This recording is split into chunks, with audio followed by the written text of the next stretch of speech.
こんにちは。私はダイロンとスーパースマッシュブラザーズ DX を暗唱します。ゲームキューブのために私はあなたが楽しんでほしい。I know what you're thinking.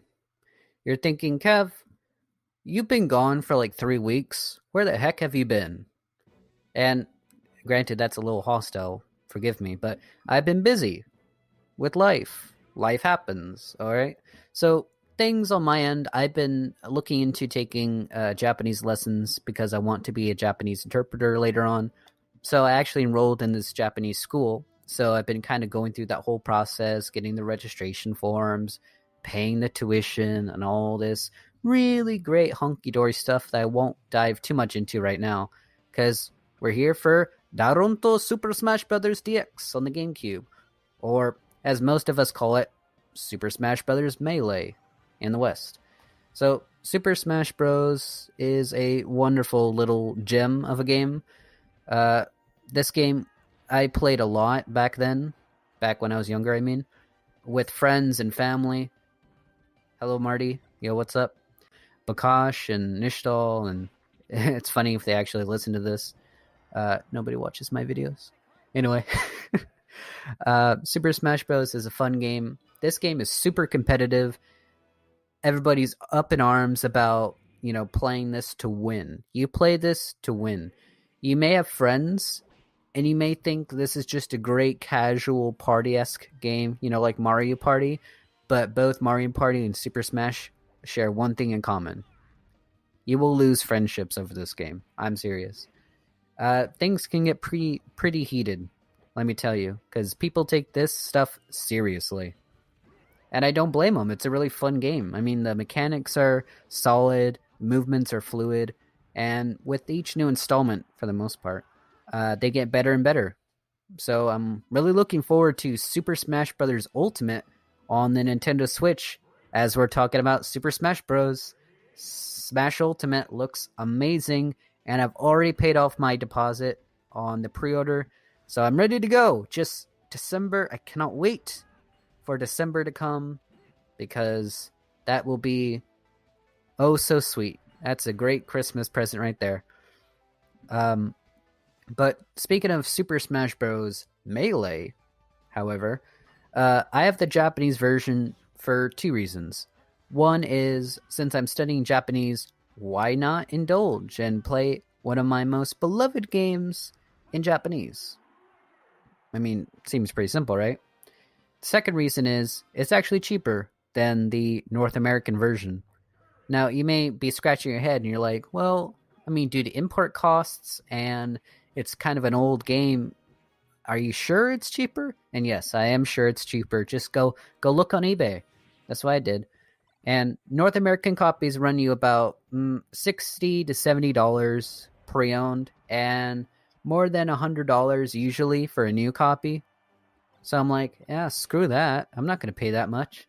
And I have a way to play games from other regions because I have an action replay, and it has a freeloader option. Funny as it's named, freeloader. But it allows people like myself who live in a different region to play games from other regions, such as the Japanese version. So I found a listing that had the Daronto Super Smash Bros. DX on it for $30. And I was like, oh, well, are there many differences between the 2 versions? Like, would I be able to, have all the stuff I liked about the original? And yes, the answer is yes. It's the exact same version as North American, just in Japanese. So, cool. It's cheaper. I bought it, and I'm having a blast. Granted, I've not played this game in many, many, many, many years because life, and I'm currently getting back into it. I'm getting warmed up. I'll get better over time. Just give me a sec. It's been like, I don't know, 6 years since the last time I picked this game up. So, bear with me, as you may see me fail numerous times, and you may see me succeed numerous times. So, version differences, there's actually not many, to be honest. I know there are certain trophies in the trophy menu that featured alterations to their models between the Japanese and American versions. So that's kind of interesting. Like there's this proximity mine looking thing, which was a reference to GoldenEye. But since Rare departed from working with Nintendo to becoming a partner with Microsoft, that was changed due to copyright. And it was changed to something that referenced Perfect Dark, which, if you know Rare, they made both GoldenEye and Perfect Dark. So how does that work? You traded one copyrighted thing from Rare to another copyrighted thing from Rare. I'm like, duh, Nintendo, hello, that's not right. But no one complained, so it's there, which is funny. But I mean, the character names as well, some are changed. Like Jigglypuff is now Purin, Bowser is now Koopa. So it's just things that don't really matter in the grand scheme of things. You know, when it comes to like character names and pronunciations and all that jazz. I mean, you're playing this game for the gameplay, you know, to fight people. Who cares what the heck Bowser is called? He can be called Cookie Monster for all I care, and I'll still, you know, buy the game and enjoy it. It's not going to deter me. If Fox was, you know, Waluigi's cousin, I wouldn't bother, as long as it's not canon, because that's strange. But you know what I'm saying. It doesn't really matter in the grand scheme of things. So, yeah, it was a worthy investment. I'm having fun with this game. Now, the interesting thing is, there's not many differences between US and Japan. However, now this may come as a shock, the European version is vastly different. You're thinking, wow, European version? How can that be? What's so different about it? The Japanese and American versions were built on the same kind of patch notes. So they're from an earlier build of Super Smash. Whereas the European version, they kind of looked back at the source code or whatever they need to really look at to see the game files. And they're like, you know, we can alter some stuff. We are aware that characters like Fox are kind of cheap, and they may have certain characteristics that make them more favorable to people. So let's just tweak them a bit.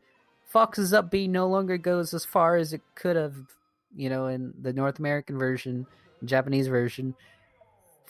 Captain Falcon's has some alterations to like his back A, side A, and stuff like that. And I'm like, why? You're crushing me. You know, these characters aren't nearly as valuable as they were. The meta is all wrong. What the heck are you doing, Nintendo? Sakurai, talk to me. It'd be like, yeah. And they're like, no, I'm not saying. But yeah, the dev team decided to take a look at the European version, tweak it up a bit, so now the meta's all wrong. It's all weird and wonky. But that's the funny thing. The European version is the only one that has like actually significant gameplay changes to the formula. Speaking of changes, why do people hate Super Smash Bros. Brawl?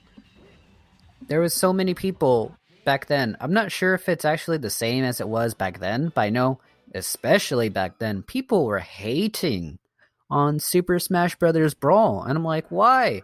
It expanded on Melee so much.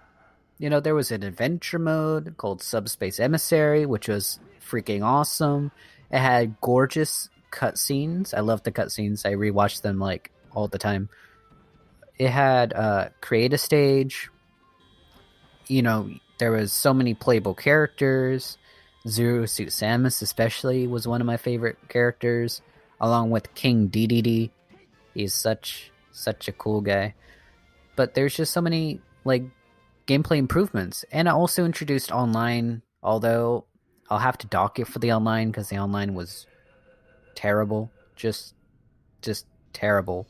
I was excited for it at first, and then when I finally was able to figure out how to connect, I experienced my first online match, and it was horrendous.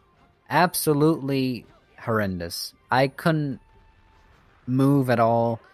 There was so much input lag. I couldn't do anything. It was just a terrible time to be alive. But I guess there's some truth to be said in the fact that some of the changes weren't the best. Like, they took out the whole... Well, let me explain first. So in Super Smash Bros. Melee, there's this move where if you dodge, you can air dodge, basically. And they kind of took it out. Or at least they took out the fact that you would stay kind of suspended in thin air while you did it. And have, yeah, like right where I was doing that. There was an invincibility frame when you do an air dodge, where in Super Smash Bros. Brawl, they removed it. So you can't really wave dash. They looked at wave dashing. Oh, wave dashing, sorry, is a technique where you would kind of jump and use that kind of invulnerability frame to kind of move towards the ground and dash along the ground. It's one of the competitive kind of techniques. It's not something that casuals usually do. But Nintendo saw that and they're like, you got to get that out of here. So I guess for tournament play, it was kind of changed. You know, you can't do that anymore. So it kind of changed how people perceive the gameplay, so I can possibly understand some disappointment in that respect. But overall, I mean, look at the game. It's huge. You know, there's so much to do. And I also like the fact that I think it's called event mode. In event mode, you could choose the difficulty for the events, whereas in Melee, you know, you just go through them. But in Brawl, you were able to choose a difficulty, alter your experience, and then there's like that trophy cabinet or achievement cabinet in Brawl, which I also really liked, because there was like incentives to actually go out and do stuff. Because you would actually get unlockable items for use in multiplayer and single player. So I thought that was pretty neat. But I'll save future ramblings for another video.